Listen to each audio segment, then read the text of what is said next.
Hey guys, welcome to my YouTube channel, or welcome back if you've been here before. My name is Liz and this is Let's Get Lizical, where we do everything card making. Today we're going to be doing some quick and simple tags that you can add to your gifts. And so we'll just get started. I did a few examples earlier. This one's a little messed up. I use this one as a template now. But you basically just going to make some simple tags. Out of some rectangles, we're going to cut off the corners to give them that tag shape, and you can do them in any size you want. Use up your scrap papers. This one is a 2x3, so it's really good for 6x6 paper. This was a 12x12 sheet that I cut down to 4 6x6s. But you can get 6 tags out of a 6x6 sheet if you do the 2x3 size, which is like a nice, cute little size. These other ones, I was using up some scrap paper, so I did 2x4, I believe. Yes, this one's slightly smaller. But my other ones that I made were like 2x4. Which is nice if you like a longer tag. I think if I was going to make these again, I would make them a little bit wider, just because I like the ratio of this one. Like, it looks a little bit fatter. Whereas this one's just like, it's the same width, but this one just looks a little chunkier because it's shorter. So this one I might go to like 2 1/4 or something next time, and then do that 2 1/4x4. But like, sizing doesn't really matter. Do whatever feels good for you. Today we're going to do these 2x3 tags, and it's really, again, simple. You're just going to cut up your 6x6 sheet, and I'll speed through this because it's loud, but basically you just want to cut it in half at 3 and then cut them into 2-inch strips, or other way around. Might as well start with the 2-inch strips first. And if your paper has a specific orientation, just make sure you're cutting it so that it's right side up. This one doesn't matter which way it goes. Okay, so 5 cuts and you're done. You have 6 tags already started. And what we're going to do is I'm going to glue them to this purple cardstock I have from Michaels. It was part of a mixed purple pack. And what I do is I glue them on here, and then I'll trim around it after, instead of trying to do it first and then centering it. I just find it easier this way. So these are just some scraps I have left over. And I will take the corners off as well. I have a punch that will take off corners, but if you don't, you can always like line them up with the line them up on your mat, and then I would just cut like at the 1/2 inch mark from here to here. So you can just take a ruler and a pencil. You only have to do this once. Okay. And then you're just going to cut off the edge here, and then you can use this piece to mirror it on this side. And because I'm taking off a small chunk, it is a little bit more difficult as well. If you're doing larger tags, you probably want to cut off more. It'll be a bit easier, but it doesn't need to be perfect. So there, you have your tag, and then you could use this one as a template to cut off the corners. But for the rest of these, I'll probably just use my punch because I have it. So this is the punch I have. I think I got it on Amazon for like $15, and it does 3 different sizes. For these tags, I usually use the biggest one, and I flip it upside down just so that I know it's getting into that corner, because sometimes you put it in here and it'll get stuck on this corner or this corner and you're not cutting it correctly, but you want it to make sure that it's in this middle part. So I just do it upside down so I can see that it's actually in that middle part, and then press down, and then done. So I'll just speed through doing the rest of these. So that was quick and easy. And then we can start gluing. So again, I'm just going to glue these kind of like sporadically, leaving enough space all around. So I'll do the first couple and then I'll probably speed through it, but it's really quick doing it this way. Again, there's no measuring involved because we're going to be using the guide on our Tim Holtz guillotine trimmer to help cut this out. So I might, no, if I had moved that up a bit more, I might be able to squeeze it in sideways. We just want to make sure there's enough space around them so that you can get that border. So I would just like leave maybe like a good 3/8 to 1/2 inch around them, because you're going to be doing about a 1/8 inch border.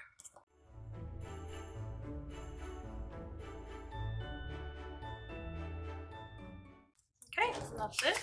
Now we can cut these out using our trimmer.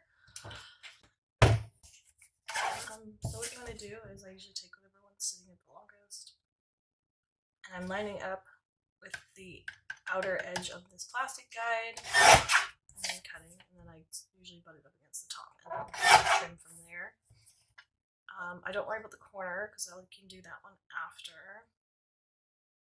And then for the corners, you can either take out your punch again, or you can trim it really well. The corners, if you use the punch, will be a bit thicker, so it's a little like not even here. So if you want, again, just put it on the angle and trim it a little bit. It's very like slight difference, but now it's a more even border. So again, I'll just speed through this process.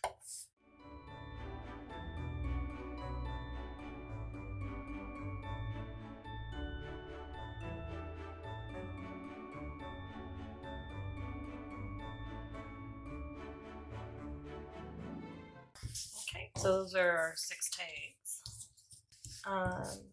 Now, if you want, you can add white cardstock to the back just for writing your message. This is not like terrible. You can write on the purple, no problem. Adding another layer just adds another layer of stability. So I'm just going to use the 65-pound cardstock from Michaels. The reason I have this paper is because I use it to like back my die cuts when I get them. This is a poinsettia set from Amazon. This is what I used on this card. I just did a layer in vellum, and then I used the 2 smallest sizes to build up this poinsettia, and then I put a little pearl in the middle and used a bit of an alcohol marker to add some depth. But that's how simple this tag is. I didn't add any sentiments on it or anything. I'll just write my to and from on the back, and that's it. And I can show you some other examples of some tags that I did with this method later in the video. So again, I'm just gonna glue these down to the cardstock. These ones can be a bit closer because we're not going to make them any bigger. You could make them the same 2x3 size as the first one so that you see the purple on the back and the front. But I think I'm just going to glue it down like this because it's easier. And then you don't even need to use your trimmer for this. You can use your scissors to cut these out using the purple as a guide.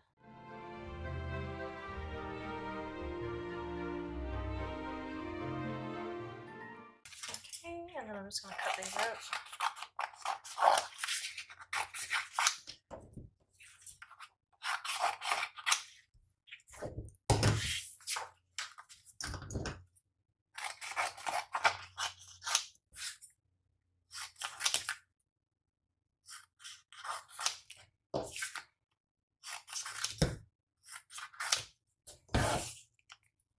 And then you're just going to follow the edge here and get as close as you can with your scissors and just snip off the excess cardstock.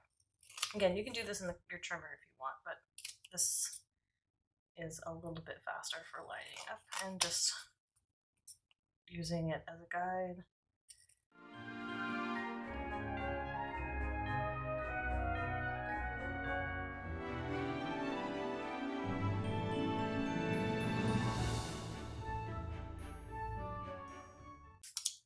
Okay, so that's 6 tags already cut, glued, and ready to go. So now we just need to punch the holes in them. So I have this 1/8 inch, I believe, hole punch that I got from Amazon. It's different than regular hole punches because regular hole punches tend to like flare out, whereas this one is just like a straight stump, which I prefer, just because these punch better. I also have a 1/4 inch one, but this one would be way too big. So what you're going to do is, I'll show you how you can make your own template. So what I usually do is I will line the hole up with this bottom edge of the corner that we clipped, and I know it's 2 inches, so I'm just going to go to that 1 inch in mark. You can put it up higher if you want, maybe into the center of that area. So you would go up like a 1/4 inch, because this is a 1/2 inch between here and here, and then you could put your hole here if you want to. I might put them up a bit higher on these ones.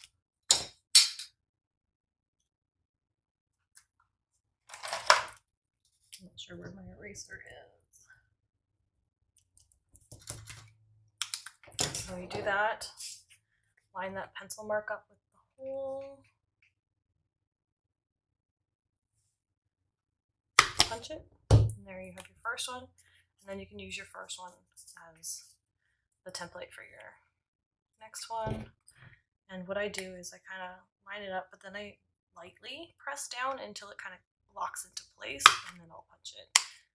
Because if you don't do that, you could end up either punching like this or just punching slightly off, and then it will mess up the first hole. So I'm just going to use that first one as my template always, because it might migrate throughout if you're doing a lot of them. So I just like to use the same one for all of them. And you could always make a template not out of this cardstock. You could do a separate one that you can keep for years to come, which is what basically I'm using this for. I misaligned the holes while I was working on that one.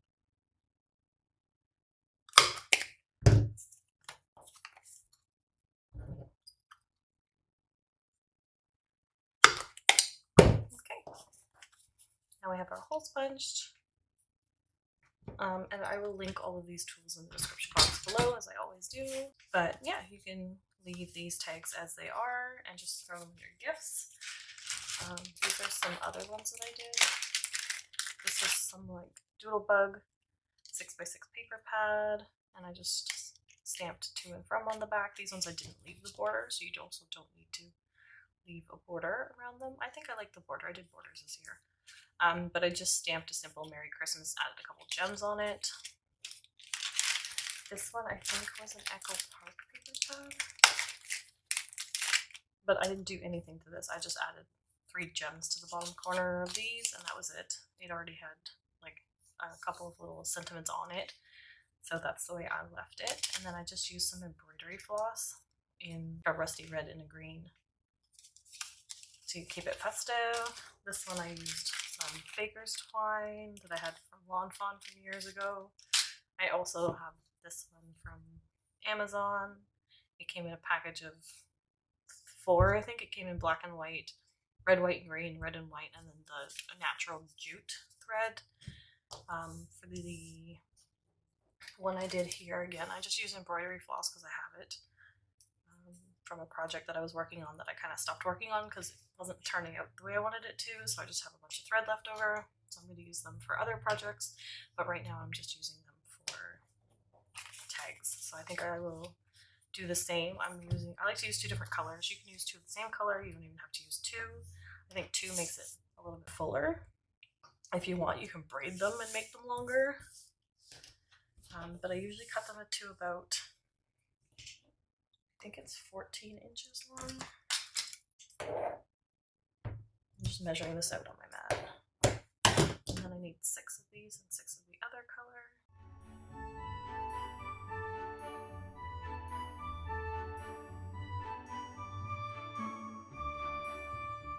What you could do to also make this easier would be to make like a template out of some scrap cardboard from like an Amazon package or whatever, any kind of order you've placed.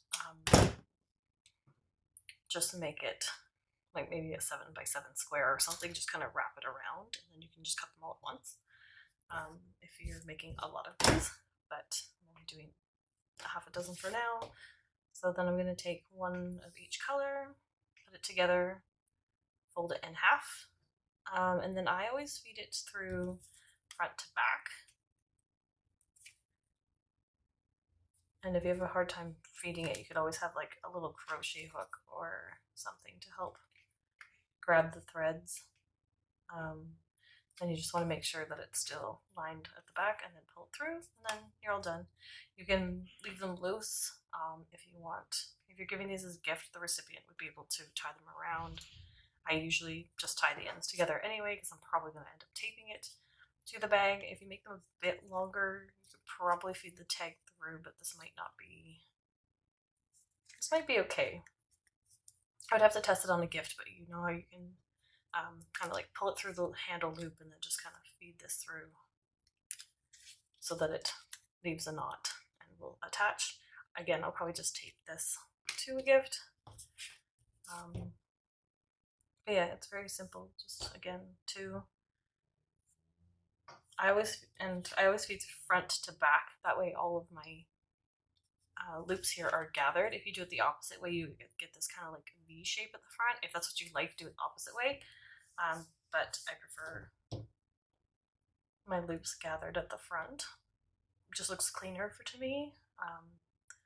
But you do you, and whatever makes you happy.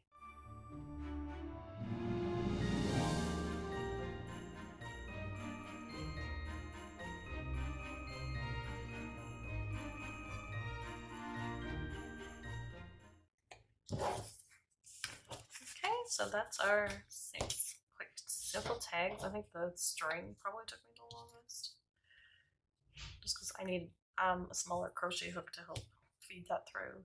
I feel like I need to put a little something on these, but I'm not quite sure what yet, so I think I will just put a photo at the end of this video, and I won't decorate these for now.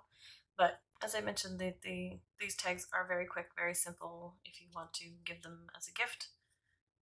The set of 6 works great. You can use them for your own gifts, and you get 6 of them out of a 6x6 sheet of paper, which is great. You can, again, let the paper speak for itself and leave them plain. You can add a bit of a sentiment on them if you want, and then just stamp your 2 friends on the back. I think this one's pretty, but I want to keep this one as one of a kind. So I think for these, maybe I'll like add some snowflakes or something simple to them. I really do like the paper. It has some like silver foiling on it, and it's very just like classy as they are.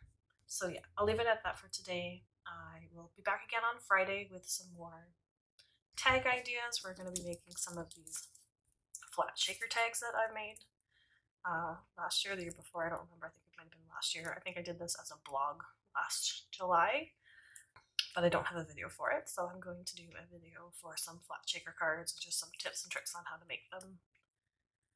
So stay tuned for that. Thanks again for joining me for today, guys. Please give this video a thumbs up if you liked it. Leave a comment down below and let me know your thoughts. Would you guys make these kinds of sets of tags, either for yourself or for a gift? If you haven't already, please subscribe to my channel so you don't miss any future content, and I will see you guys again next time. Thanks. Bye.